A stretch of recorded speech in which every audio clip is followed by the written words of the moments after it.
It's physics class, and I hope very well that you have acclimatized yourself with the last lesson we had. Though I'm yet to see the assignment I gave. Briefly, we didn't finish this topic when we had it the last time. We dealt on surface tension. We also looked at capillarity. And that we didn't actually enter viscosity and the similarity and differences between viscosity and friction. So today we'll quickly look at that. If there's time, we'll go into another topic, which is scalars and vector. Okay, today we'll look at viscosity and friction. Now, viscosity is also friction in liquids, or call it fluids. Viscosity is same as friction in liquids. So we'll look at viscosity, how it relates to friction, and we'll also look at similarities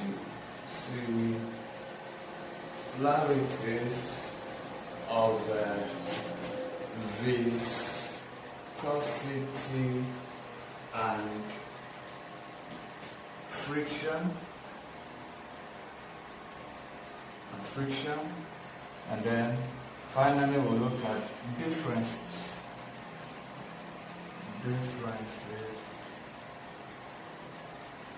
between viscosity and friction.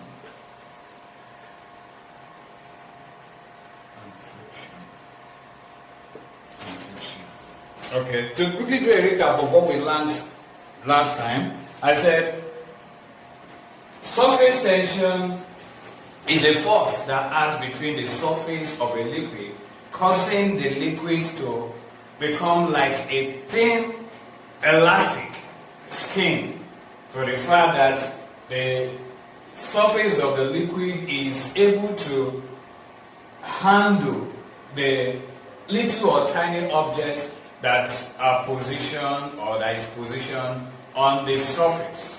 And we also looked at the application of the effect of surface tension. I said waterproof materials and materials that are used for making umbrellas, tents, and then maybe they are used for making raincoats. They are usually being treated or prepared specially, designed such a way that it is able to prevent water from penetrating it when you use such materials.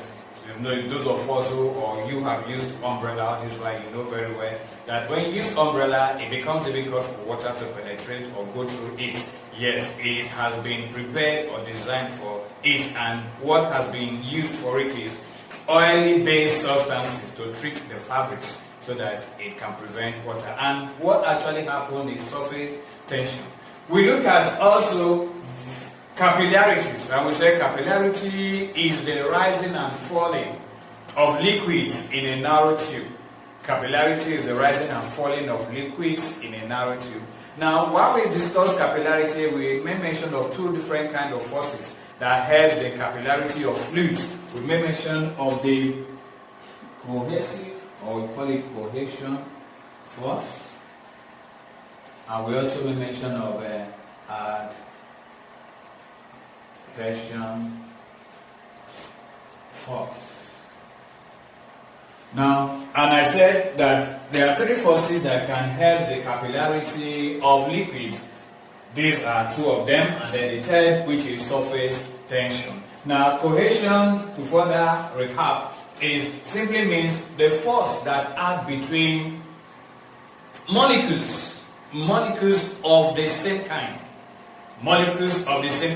E.g., water molecules. The force that acts between water molecules is cohesion, or you call it cohesive force. Whereas the force that acts between or that attracts two different kinds of molecules, say water and glass, is adhesion. Now, I gave an assignment and I won't want to disclose the answer to that assignment. I would have explained further. But I also want you to know that if a mercury liquid does not wear glass, something is responsible. That was one of the assignments I gave. I'm expecting that. And then also, if water wets glass or other substance, it's obvious that the adhesive force of the molecules between, the force that acts between water molecules, which is cohesive force, is weak compared to the adhesive force that acts between the water molecule and any other substance it wets, like the glass I mentioned. Is that clear? Today we'll look at viscosity. Viscosity. Now, what's viscosity? What's viscosity? I want you to picture a glycerine. Maybe you have not seen glycerine liquid before, but have you seen an engine oil? I think so. Yes, you have seen an engine oil. Will you compare the thickness, or we call it the viscosity of that engine oil with water? No. How do you do that? Take for instance, you have a quantity of glycerine oil or engine oil in a container. If you try to push a stone through it, the difficulty between the stone we experience before getting to the bottom of that container will be different from when you have a water in a container and you just try to throw a stone into it. It goes faster compared to when the stone will penetrate through the viscous liquid. And that was why we say viscosity is an internal frictional force that exists between, or that exists in liquids. Call it gases. So if we call it liquid or gases, so it could mean liquid or gas could mean fluids. So we'll say viscosity. Let's define it.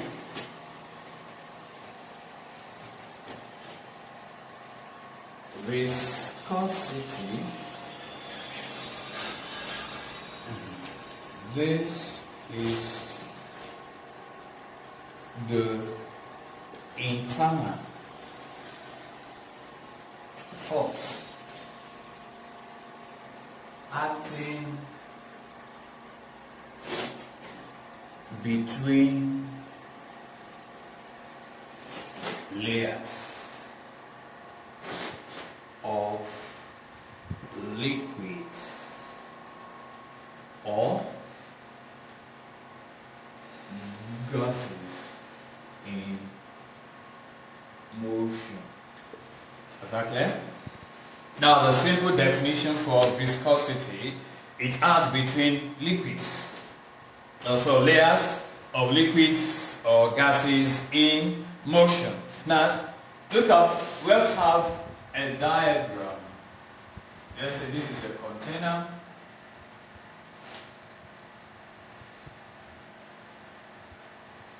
Now, in this container, we have a content to be viscous. We have a content to be viscous. Now, look up, I'm trying to make you picture a container containing viscous liquid, like maybe, say, glycerine or engine oil. Now, if we attempt to pull a stone through this liquid, let's say a stone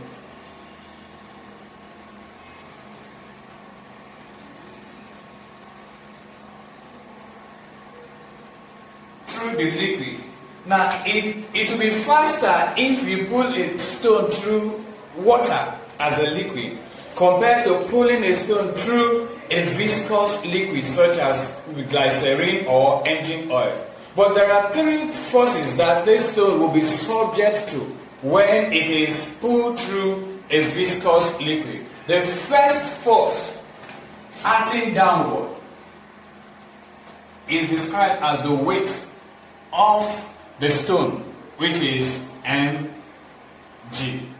The weight of the stone, which is m. So there are three forces now.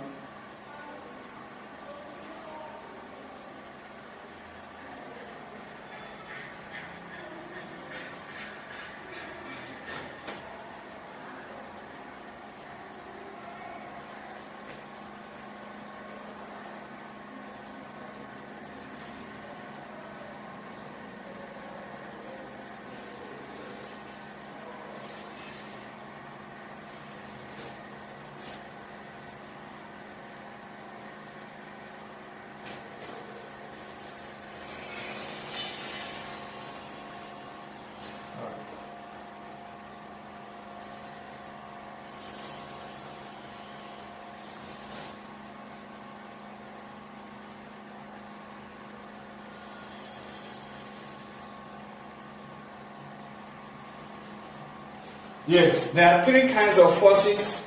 Sorry. The stone going down the viscous liquid we experience.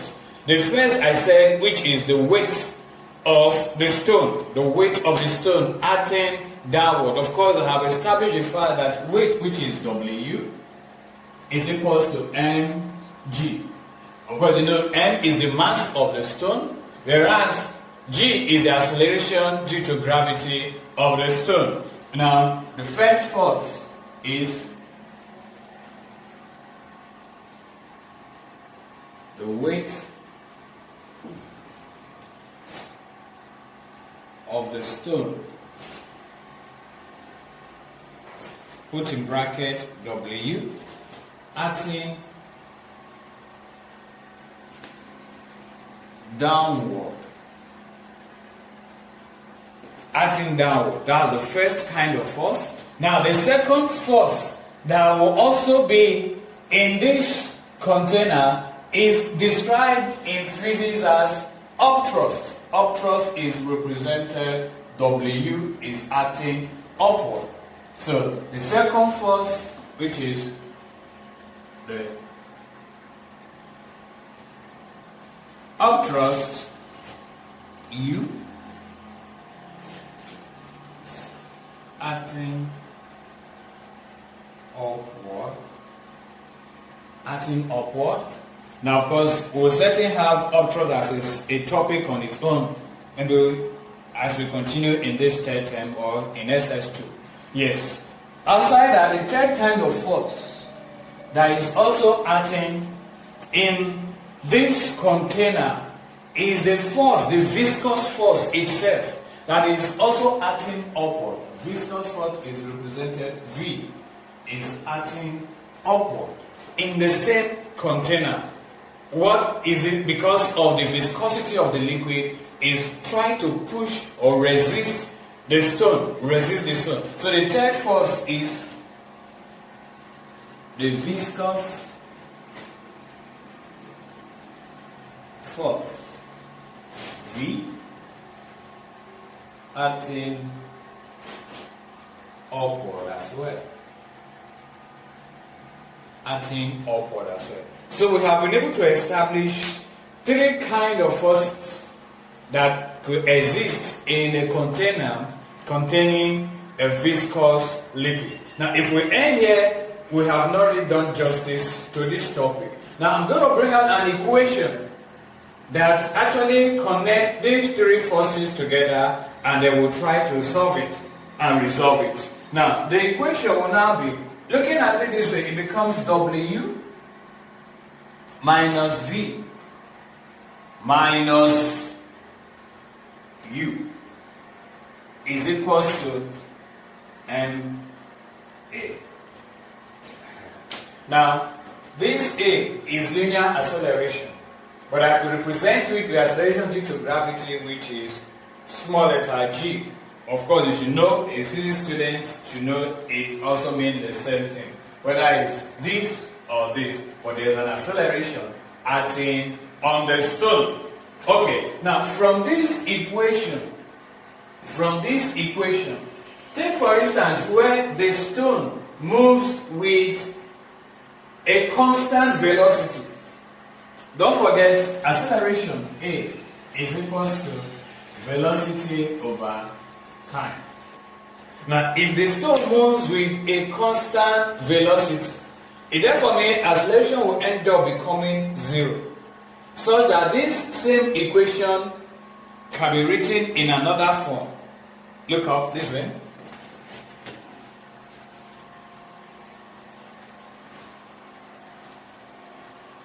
So this equation, I can rewrite this equation for the fact that acceleration is zero when the velocity of the stone moves become constant as it descends the viscous liquid.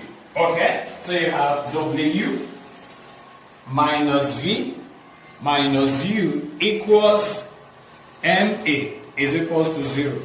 Now, what does this mean? It simply means that the whole of this is gone. Because A, that is when A equals 0.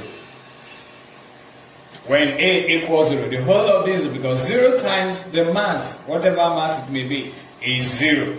So we end up having W minus V minus U.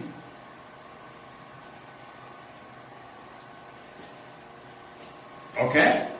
So we have completely eroded the mass and acceleration, because when the stone moves with a constant velocity, acceleration is 0. Okay, now if we are to make V the subject formula from this equation, because the whole of this is equals to 0, if we are to make V the subject formula, it simply means that V is equals to W minus U. Isn't it? V equals W minus U. Don't forget, W we said is the weight of the stone, whereas U is the upthrust, which is the displacement, the quantity of water displaced or the fluid displaced when this stone immersed or was immersed into that container. That is the upthrust. So from here, what then is V? We can now say, therefore, V is the terminal velocity of the fluid.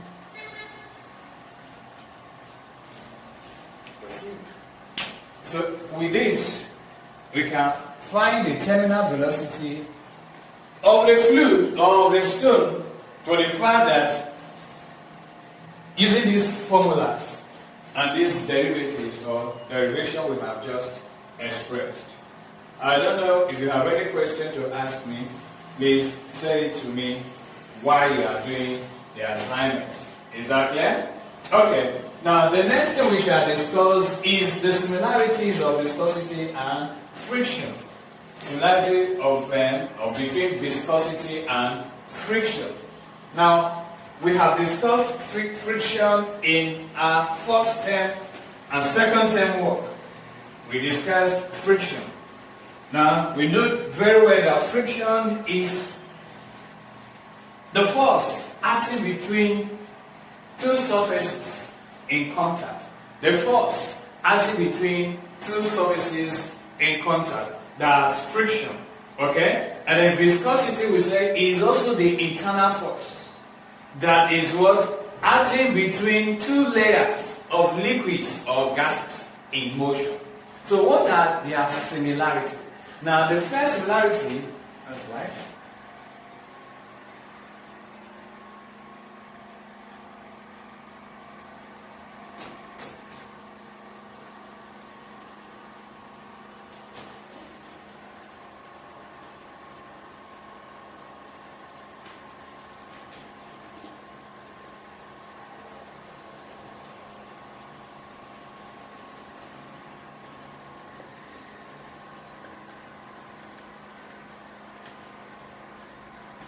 Okay, one. Both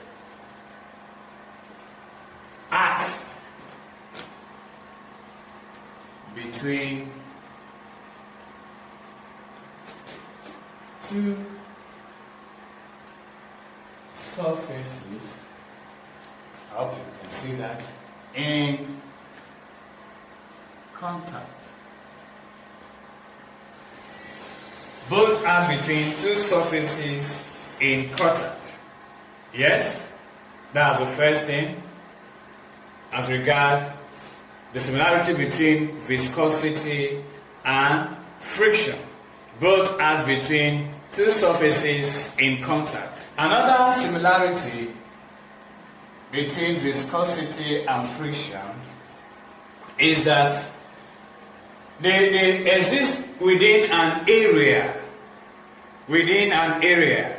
In other words, I can say, why I drew this, and I have the fluid, viscous fluid, in this container, the container is able to confine the fluid within an area. And the same thing also exists with friction. So, I would say we are discussing the similarities and differences between viscosity and frictions. Now, first of all, to ease our time or save time and ease comprehension, I have to write them out. First of all, you have, for similarity, both forces oppose relative motion between surfaces. In other words, viscosity and friction oppose relative motion between surfaces. Yes? 2. Both depend on the natures of the materials in contact. Both depend on the natures of the materials in contact. Whereas the differences between viscosity and friction: 1. Friction does not depend on areas of surfaces in contact. Friction does not depend on areas of surfaces in contact, whereas viscosity depends on areas of surfaces in contact. 2. Friction is dependent on normal reaction. And of course, when we say normal reaction, now let me show you. If we say friction, I think I should use this side of the board. Please watch. Now, frictional force, if we are to define the coefficient of friction, we said is F over the normal reaction, R. Now, it is this normal reaction that is acting on the object. Let's say if you have an object on a plane surface,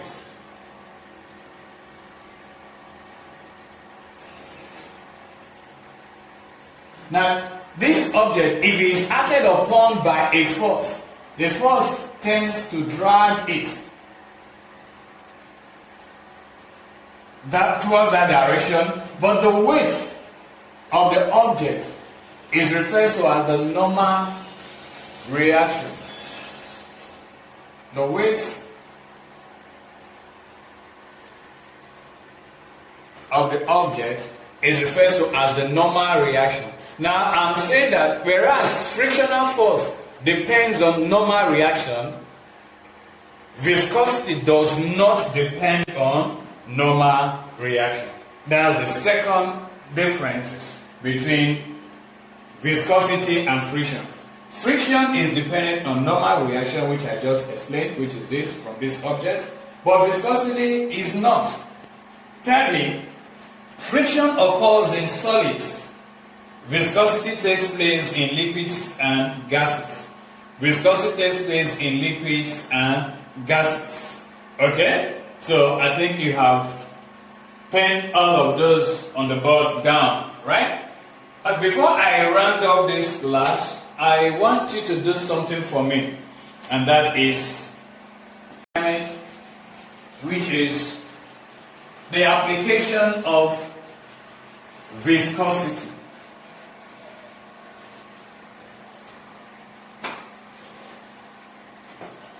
Assignment.